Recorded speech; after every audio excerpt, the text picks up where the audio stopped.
Hello everyone, আসসালামু আলাইকুম। আশা করছি আপনারা সবাই অনেক ভালো আছেন। আমরাও সবাই আলহামদুলিল্লাহ ভালো আছি। আরও একটি ব্লগ ভিডিও দেখার জন্য আপনাদের সবাইকে ওয়েলকাম জানাচ্ছি। তো ফার্স্ট টাইম আমার হচ্ছে একটা বড় কেকের অর্ডার এসেছে। ফার্স্ট টাইম বলতে এর আগেও আমার 8 পাউন্ড কেকের অর্ডার এসেছিল, তবে এবার এটা হচ্ছে 10 পাউন্ড কেকের অর্ডার। 10 পাউন্ড এর আগে আমি তৈরি করেছি মেবি 8 পাউন্ড তৈরি করেছি, 9 পাউন্ড তৈরি করেছি। সেক্ষেত্রে আমি যেটা হয়েছে আমি 2-3 ভাবে ভাগ করে তৈরি করেছি। 3 লেয়ারের ছিল মেবি।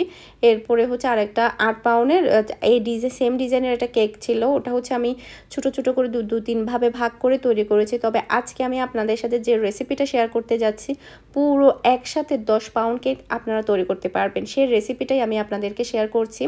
আর এখানে বুট হিসাবে আমি ব্যবহার করছি 20 ইঞ্চি বুট, এরপরে হচ্ছে 20 ইঞ্চি কার্টন। তো আপনারা যে কোনো শপে কিন্তু পেয়ে যাবেন, সেই সাথে এর চাইতে বড় করেও কিন্তু চাইলে আপনারা বানাতে পারবেন। তো এখানে আমার যেটা মোল্ড আছে সেটা হচ্ছে 12 ইঞ্চি, যেহেতু এটা 12 ইঞ্চি মোল্ড আর বাকি আরও অনেকটা খালি আছে, তো আমি 12 ইঞ্চি মোল্ড দিয়ে 2টা কেক তৈরি করব, 2 বারে ভাগ করে তৈরি করব। এরপরে হচ্ছে একটাকে আমি পুরোপুরি বসাবো, বাকিটাকে আমি কেটে পুরো বুটের মধ্যে করব।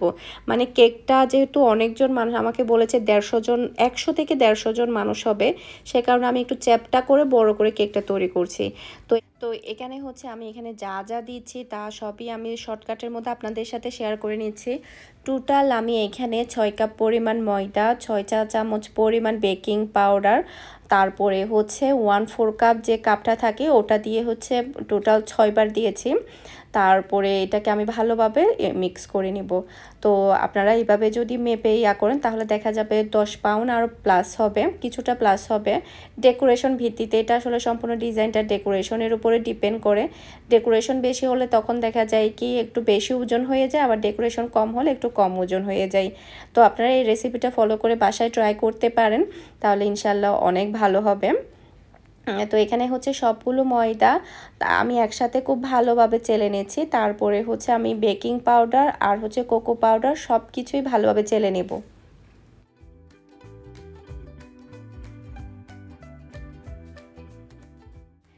এর আগে কিন্তু কখনো একসাথে 10 পাউন্ড কেকের রেসিপি আপনাদের সাথে শেয়ার করা হয়নি। এর আগে আমি যত বড় কেকই তৈরি করেছি সেগুলো আমি ছোট ছোট কেক তৈরি করে তারপরে হচ্ছে পাউন্ড হিসাবে করেছি।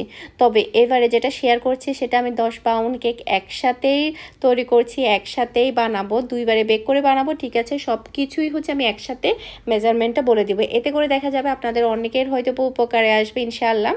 তো কারো যদি বিন্দু পরিমাণের উপকারে আসে তাহলে আমার জন্য দোয়া করবেন, যাতে করে সামনে আমি আরও অনেক ভালো কাজ করতে পারি। তো এখন কিন্তু আমার অন্যান্য ব্যস্ততার কারণে কিন্তু বেকিংয়ের দিক দিয়ে আমার একটু কম সময় দেওয়া হচ্ছে। তো যাই হোক, ওই কথা বাদ। এখানে হচ্ছে আমি চিনি নিয়ে নিয়েছি, টোটাল আমি এখানে ডিম নিয়েছি 26টা, হ্যাঁ, 10 পাউন্ড কেকের জন্য। এরপরে চিনি নিয়েছি টোটাল আমি এখানে 6 কাপ, কারণ অনেকে দেখা যায় মিষ্টির পরিমাণটা একটু বেশিই পছন্দ করে, সে কারণে আমি এখানে 6 কাপ পরিমাণ নিয়েছি। 6 কাপ পরিমাণ ময়দা, 6 কাপ পরিমাণ চিনি, এরপরে এখানে দেওয়া হবে 3 কাপ পরিমাণ তেল। এভাবে আপনারা মেপে নিতে পারবেন, আপনারা চাইলে লিখে নিতে পারেন।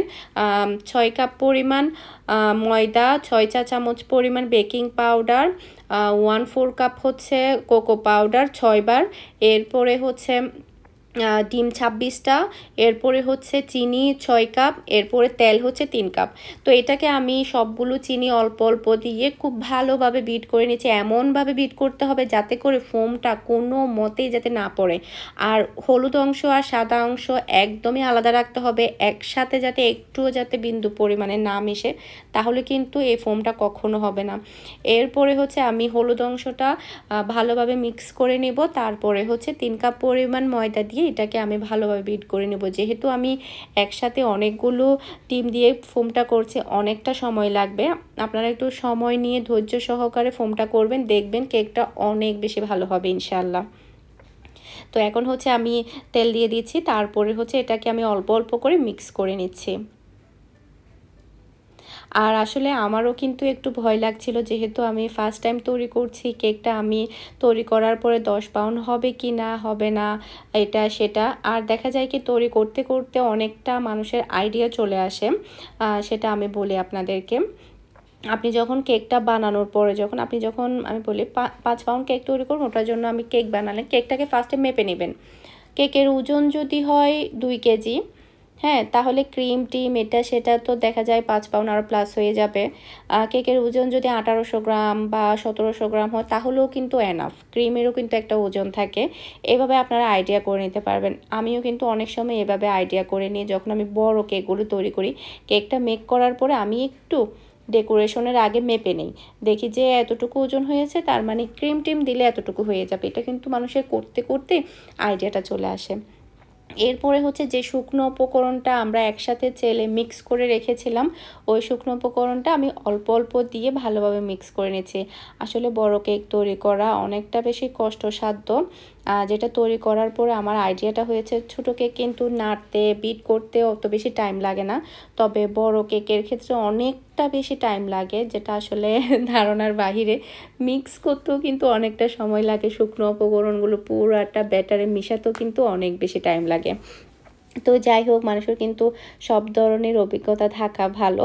তো এখন হচ্ছে আমার সম্পূর্ণভাবে মিক্স করা হয়ে গিয়েছে। আমি লাস্ট বারের মতো স্প্যাচুলা দিয়ে এটা খুব ভালোভাবে মিক্স করে নিয়েছি। আর ফোমটা দেখতে পাচ্ছেন বিন্দু পরিমাণের বসে যায়নি।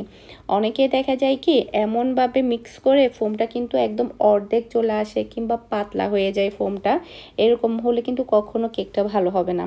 তো আপনারা দেখতে পাচ্ছেন যতটুকু আমি ফোমটা করেছি ঠিক ততটুকুই আমার ফোমটা রয়েছে, আর পাতলা হয়নি। এখন আমি মোল্ডের মধ্যে ঢেলে নিচ্ছি, যেহেতু আমি এটা 2টা কেক একসাথে বেক করব, তো এখানে আমি অর্ধেকটা পরিমাণ ব্যাটার দিয়ে এটাকে ফার্স্টে বেক করব, এরপর বাকিটা ব্যাটার দিয়ে আমি নেক্সটে বেক করব। আর ওভেনের তাপমাত্রার কথা আমি বলছি না, কারণ এক এক ওভেনের তাপমাত্রা এক এক রকম। আমার ওভেনের তাপমাত্রা একরকম, আপনাদের ওভেনের তাপমাত্রা একরকম। ওভেনের তাপমাত্রা বলে আসলে ভেজালে যেতে চাচ্ছি না, অনেকে দেখা যাবে হয়তো পুড়ে যাবে, কাঁচা রয়ে যাবে। তো এখানে হচ্ছে আমি 2টা কেকই তৈরি করে নিয়েছি। এখানে ফার্স্টে কেকটা তৈরি করেছি, এটা আসলে উল্টা গরম গরম যেহেতু আমি ঢেলে ফেলছিলাম, যেহেতু আমার মোল্ডে আরেকটা কেক তৈরি করতে হবে, তখন গরম থাকার কারণে চাপ দেওয়াতে একটু ফেটে গিয়েছে। ওটা কোনো ব্যাপার না, ডেকোরেশন যখন করব তখন এটা ইজিলি হয়ে যাবে। তো এখন হচ্ছে আমি ফন্ডেন্টের ডিজাইনটা করব। কেকটা একটু ঠান্ডা হয়ে যাক, যেহেতু এখানে ফন্ডেন্টের ডিজাইন আছে। তো ফন্ডেন্টের ডিজাইন থাকলে কিন্তু অনেকটা বেশি সময় হাতে নিয়ে কাজ করতে হয়, প্রচুর পরিমাণে সময় লাগে। তো এখানে হচ্ছে শিউলি ফুল আছে, যেটা কিনা সাদা কাজ ফন্ডেন্টের, সেটা আমি সব সময় আগে করি, যেহেতু সাদা কাজের মধ্যে অন্য কিছু বা হাতের কালারও লেগে যায়, অনেক প্রবলেম হতে পারে। সে কারণে আমি সব সময় সাদা যে কাজগুলো থাকবে ফন্ডেন্ট দিয়ে সেটা আমি সব সময় আগেই করে ফেলি। আর এখানে হচ্ছে আমি কর্নফ্লাওয়ার নিয়েছি, এরপরে এটাকে আমি পাতলা করে বেলে এরপরে হচ্ছে বড় যে আমার নজেলটা আছে ফ্লাওয়ারের, ওই নজেলটা দিয়ে আমি এটাকে গোল করে কেটে নিব শিউলি ফুল তৈরি করার জন্য। তো এই ডিজাইনটা কিন্তু আমার এর আগেও অনেকবার আমি ডেলিভারি করেছি আলহামদুলিল্লাহ, আবারও করছি। আসলে রিপিট কাজ করতে খারাপ লাগে না, ভালোই লাগে, তবে নতুন কাজ করতে সবচাইতে বেশি আনন্দ লাগে। এটা আমার ক্ষেত্রেই না, আমার কাছে মনে হয় সব মানুষের ক্ষেত্রেই নতুন কাজ করতে অনেক বেশি এনজয় করে, নতুন কাজ করতে অনেক বেশি ভালো লাগা কাজ করে। তো এখন হচ্ছে আমি এগুলো কেটে নিলাম, প্রায় অনেকগুলোই বানাতে হবে, যেহেতু এটা বড় কেক। বড় কেকের ক্ষেত্রে অনেক অনেক কাজে করতে হয় আর নতুন অভিজ্ঞতা থাকে, সব মিলিয়ে কিন্তু ভালো খারাপের মধ্যে দিয়ে যায় আর অনেকটা ভয় কাজ করে। আর এই কেকটা তৈরি করতে আমার অনেক বেশি কষ্ট হয়েছে, যেটা সত্য কথা। বিশেষ করে কেকটা ক্রিম দিয়ে কভার করতে আমার সবচাইতে বেশি কষ্ট হয়েছে, কারণ এত বড় সাইজের কেক হাত দিয়ে তুলতেই আমার ভেঙে যাচ্ছিল। আর একটা সমস্যার মধ্যে পড়েছি, সেটা হচ্ছে ফ্রিজে রাখলাম, এত বোর্ডটা যেহেতু 20 ইঞ্চি, আমার ফ্রিজটা কিন্তু যথেষ্ট বড় ছিল, এরপর আমি এটা ফ্রিজে রাখতে পারছিলাম না। ফ্রিজে রেখেছি কোনো রকম, আমি একদম ফ্রিজে বরাবর হয়েছে, তবে একদম ফ্রিজ থেকে বের হয়ে গিয়েছে। ফ্রিজের ঢাকনাটা বন্ধ করা যায়নি, ঢাকনাটা ওপেন করাই ছিল। এরকমটাই হয়েছে, যেহেতু বড় সাইজের কেক ছিল, মানুষ বেশি হবে, সে কারণে আমি চ্যাপটা করে কেকটা তৈরি করেছি যাতে করে সবার পোষায়। তো যাই হোক, এখন হচ্ছে আমি ক্রিম দিয়ে পুরো কেকটাকে কভার করার জন্য আমি কেকটাকে বোটের মধ্যে নিয়ে নিয়েছি। দেখতে পাচ্ছেন নিতে গিয়ে আমার ভেঙে যাচ্ছে, যেহেতু পাতলা করে কাটা হয়েছে, কেকটা সাইজে অনেকটা বড়। এই জিনিসটা আমার কাছে অনেক বেশি ঝামেলার মনে হয়েছে। কেকটা আসলে এতটাই নরম তুলতুলে ছিল, নিতে গিয়েই ভেঙে যাচ্ছিল। তো যাই হোক আমি একটা কোণার মধ্যে বসিয়ে দিলাম। এরপর বাকি যে কেকটা আছে ওটাকে আমি কেটে পুরো বুটের মধ্যে আমি এটা করে দিব, সেটিং করে দিব।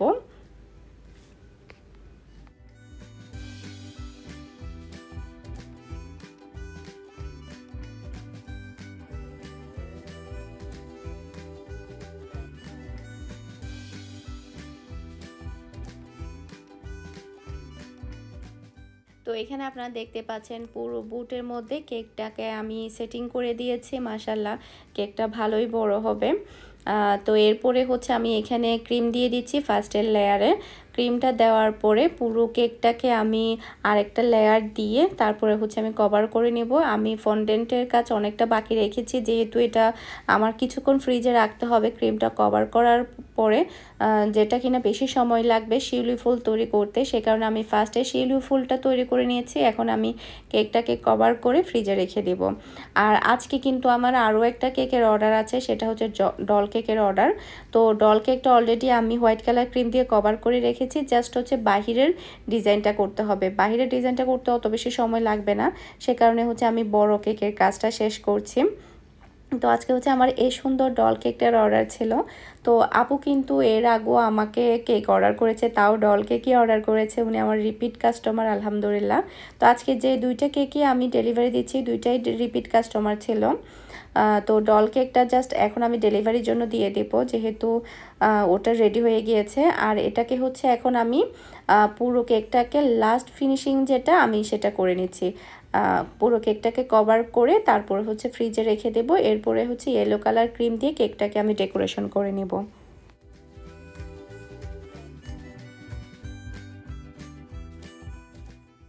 তো কেকটা তৈরি করতে মজাও লেগেছে আর মজার উপরে সাজাও মনে হয়েছে। সেটা হচ্ছে ফ্রিজের ঢাকনা বন্ধ করতে পারছিলাম না। আসলে 20 ইঞ্চি সাইজের বুট, এত বড় কেক। এর আগে আমি যেটা 8 পাউন্ড ডেলিভারি করেছিলাম, ওটা হচ্ছে আমি বুটটা বাসায় 14 ইঞ্চি বোর্ড দিয়ে পাশে হচ্ছে কীভাবে যেন আমার ভাই ইরফান আমাকে মেক করে দিয়েছিল বুটটা। আর হ্যাঁ, আপনারা যদি এর চাইতে বড় বুট তৈরি করতে চান সেক্ষেত্রে আপনারা চাইলে বেকিংয়ের দোকানে বললেও কিন্তু আপনাকে বড় বুট তৈরি করে দিবে। হ্যাঁ, নর্মালি কিন্তু রেডিমেড বুট আপনারা সর্বোচ্চ 20 ইঞ্চির মতো পাবেন।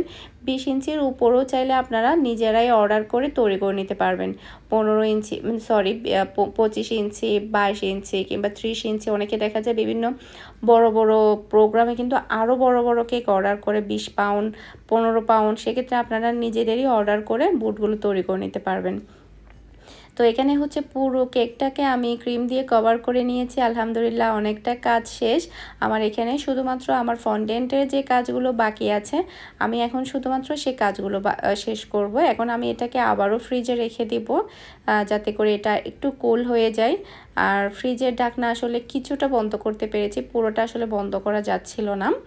তো আজকে হচ্ছে আমাদের বাসায় মিহি মিনহা ওরা চলে যাচ্ছে, যেহেতু আমার এদিকে একটু বেশি টাইম দিতে হচ্ছে। আমি আসলে ইফতারের কাজ কখন করব বা করব সেই জন্য আমার টায়ারও লাগছে, সেখানে আমি ওদেরকে আমাদের বাসায় পাঠিয়ে দিচ্ছি, যাতে করে আমি ফ্রিলিভাবে কাজগুলো শেষ করতে পারি। এরপরে হচ্ছে ইফতারে যাতে আমার কোনো টেনশন না থাকে, আমিও চলে যাব আমাদের বাসায়। তো এখানে হচ্ছে প্রায় আমার অনেকটা কাজ শেষ, দেখতেই পাচ্ছেন। আরও কিছু কাজ বাকি আছে, সেগুলো হচ্ছে আমি এখন করে নিব। তো কেকের ডিজাইনটা কেমন হয়েছে সেটা আমাকে অবশ্যই কমেন্ট করে জানাবেন আপনারা।